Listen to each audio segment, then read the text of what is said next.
The woman was found in Los Angeles, cut perfectly in half. Not stabbed randomly, not hidden, not rushed. Her body was carefully washed and placed in an empty lot, like it meant something.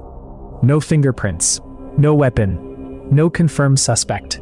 Just a body, staged in silence. And when police finally identified her, they realized something even more disturbing. She had been missing for 6 days, living in Hollywood, walking the same streets as thousands of people, before someone made her disappear completely.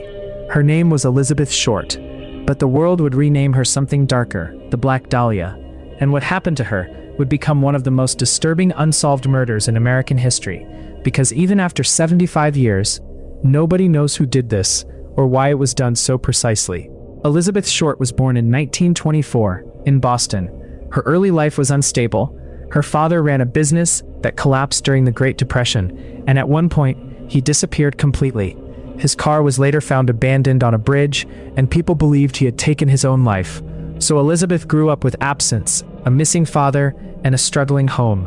She suffered from severe asthma, which forced her to move between states for cleaner air. Florida, Massachusetts, constant movement, no stability. Years later, something strange happened.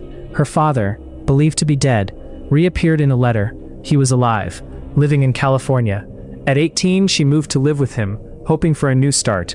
But instead of peace, she found conflict.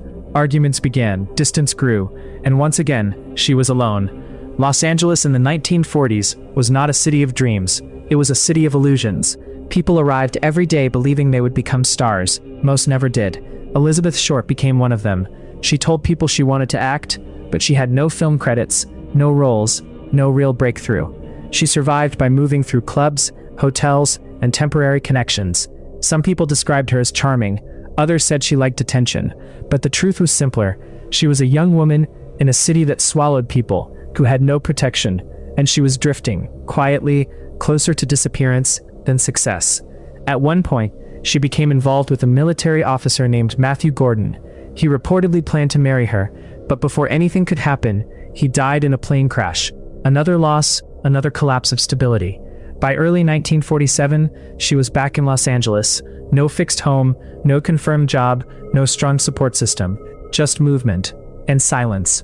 On January 9th, she was last seen traveling with a man named Robert Manley. He later said he dropped her off at a hotel in downtown Los Angeles.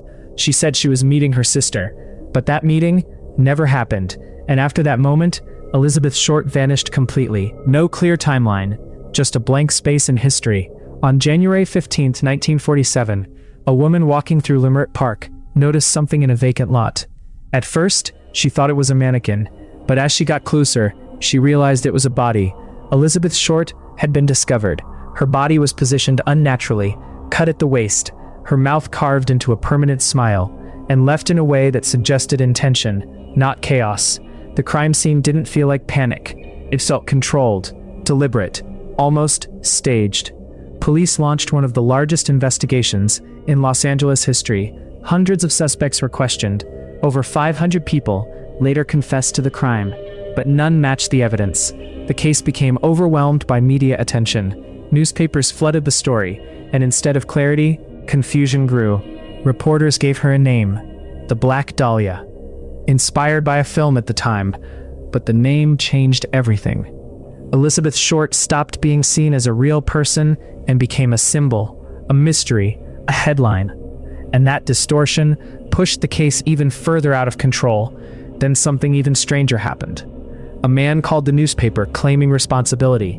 Shortly after, a package arrived. Inside were Elizabeth's belongings, cleaned with gasoline, wiped of fingerprints. Letters followed, some promising confession, some taking it back. It felt less like guilt and more like control. Over the years, dozens of suspects were studied. One of the most controversial was George Hodel. Years later, recordings surfaced where he allegedly said, "If I did it, they can't prove it now." But no physical evidence ever confirmed his involvement. Other suspects were investigated and dismissed, and the case remained open. Decades have passed, books were written, documentaries were made, new theories came and went, but the truth never arrived. No conviction, no confirmed killer, no closure. Only one certainty remains. a young woman entered Hollywood and never made it out alive. And somewhere in Los Angeles, the truth is still waiting to be found.